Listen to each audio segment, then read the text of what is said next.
Let's speak now to Cindy Yu, columnist at The Times, author of the brilliant Chinese Whispers Substack.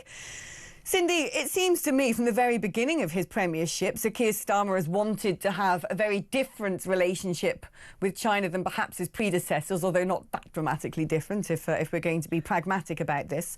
But what is going on with this? We've got the MI5 chief saying that even just last week they managed to thwart a Chinese plan, an attack on national security. Very frustrated and deeply concerned, it seems, about the fact that something funny's going on here. Where does the buck stop? Well, ultimately it stops with Keir Starmer because he is the Prime Minister. Now, Alex, if you bear with me, because I think there's a lot of blame to be had, to be honest. I don't think anyone has covered themselves in glory in this entire fiasco, with the exception of perhaps Matthew Collins, whose witness statements, he's the Deputy National Security Advisor, whose witness statements have been dredged through the media this week. Now, before those witness statements came out, we thought that maybe the government wouldn't call China a threat. And that's why the case collapsed, because the law at the time needed the government to at least be able to make that case. But then when the witness statements came out, it was, pages and pages of threat, in terms of all sorts of espionage, literal examples.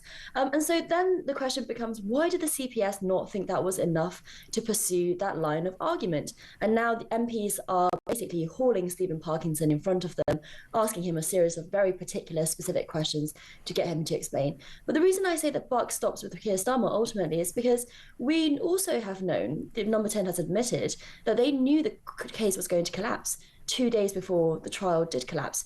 So at that point, if you're Keir Starmer, you think the evidence, if you do think that the evidence deserves to go into trial, then you should be thinking outside the box and thinking, well, how can we make sure that it does go to trial? Because it'd be a scandal if it doesn't. And perhaps the government thought the evidence wasn't strong enough anyway. If that is the case, they should say that. Right, but that's not what they've said. What they've said is that they are disappointed that the trial is not going ahead. So if they're disappointed, then they should have made sure that the trial did go ahead. I mean, it's just utterly bizarre. And the most charitable way to understand it is that Keir Starmer, as a former lawyer, as a former director of public prosecution himself, was doing things by the book, that politicians shouldn't intervene. That's the most charitable understanding. And if that is the case, that's pretty negligent. And I think, not thinking outside the box enough. But obviously, there are even less charitable ways to understand why he would have wanted this case to collapse. Well, let's look at some of those less charitable ways, because if this government really did believe that China was a threat, it begs the question why they're not moving to block the mega embassy. In fact, it's suggested now that they've already cut some sort of deal with China about them being able to build what could potentially be used as a massive labyrinthine subterranean spying hub, which would be incredibly against the law. Why have there been so many ministerial trips to Beijing already in just 1 year of a Labour government? Why are they not listening to advice from the security services when it comes to writing the giant charity cheque to China to get all of the widgets for net zero? Because they might actually turn around and start using mealy-mouthed words when it comes to the security threat posed by China. Oh, well, we do know that they do some spying and this, that and the other. But we don't need words, we need deeds. We actually need to see actions that are provable, that we are resilient against the threats posed by Beijing. We take it seriously and we're taking the right measures to protect our national security and integrity. And yet this government don't appear to be doing that. Yes, well, you raise a lot of issues there, Alex. I mean, I think just to take a few of those, absolutely, you're right in the sense that this Labour government wants to be warmer with China.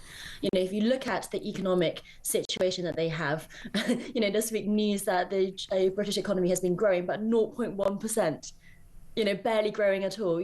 This is the economic situation that they are trying to turn around. And that leaves them with very little, arguably very little option. Very few left-wing options, some might say. Sorry? Very few left-wing options. There's plenty of right-wing options they could probably use to turn the economy around, but yes, they don't want to take those.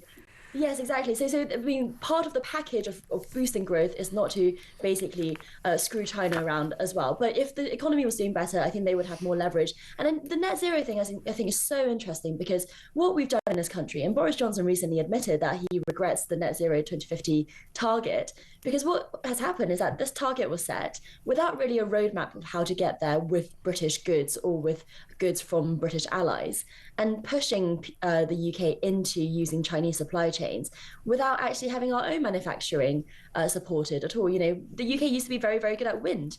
And actually, now Denmark is better at doing wind than the UK is because there's been no industrial strategy linked to it. And on this, I actually think the Chinese playbook it's actually quite instructive about how we can do it because, you know, they burn so much coal still. And they're building so much renewables. And why are they doing that? It's not contradictory. It's because they want energy security above all. They don't want to tackle climate change above all. And so why can't the UK and other Western countries have that kind of dose of self-interest? Right. And a bit more exactly. This is what's so crazy because it's not like carbon emissions, no national boundaries. And so the CO2 in the atmosphere just sort of hovers over China alone and never spreads and affects the world as a whole. We've essentially exported our carbon footprint while self-flagellating at the altar of net zero, writing a massive cheque and giving China a huge industrial boost while we deindustrialise. I mean, this is... China has actually now threatened Starmer with consequences if there is a delay over the new super embassy in London. Lin Jian, who's a foreign ministry spokesman, said China had grave concerns and strong dissatisfaction. And he's called on the government to immediately fulfil its obligations and honour its commitments. Otherwise, the British side bear all the consequences. What commitments, Cindy, do you think are these? What has been promised by the Labour government to China that we don't know about? Well, we don't know about them, but what we do know is that the application for the embassy was resubmitted when Labour came back in. So I think from whatever Chinese side perceived, and it is pretty clear for all to see that this government wants the warmer relationships with China, Beijing thought, let's give it another go, because under the Tories, it wasn't going anywhere. Let's give it another go under this new Labour government. I don't know what background commitments, if any, were given. I mean, the Chinese, as usual, do not make it easier for themselves by coming out so belligerently in these statements, such wolf warrior rhetoric. And you know, people don't take that kindly. You know, I mean, the UK doesn't respond well to that. But when we talk about these kind of consequences, tit for tat, it is worth noting that the British embassy in Beijing is currently in need of a really, really big refurbishment and has been for years. And the Chinese are literally playing, I mean, I guess you can call it hostage diplomacy with the building site, because they're not giving the permit for the British to have a refurbished embassy. And there were rumours earlier that actually water had also, you know, there was no running water in the embassy, all this sort of stuff. So basically, you know, there are ways in which that the Chinese could say, well, if you're not going to give us our embassy, we're not going to give you your embassy, or and other repercussions like that. And so the embassy issue has become this horrible political conundrum for Starmer. You know, let's be really, really clear about that, because this is an issue that Xi Jinping has himself raised with Starmer. And so if it doesn't go ahead, China will be incandescent. But if it does go ahead, I'm not sure that the government here politically can square that either with how much how big the row has become now. So it's a real conundrum, and I'm not sure how they're going to get out of this one.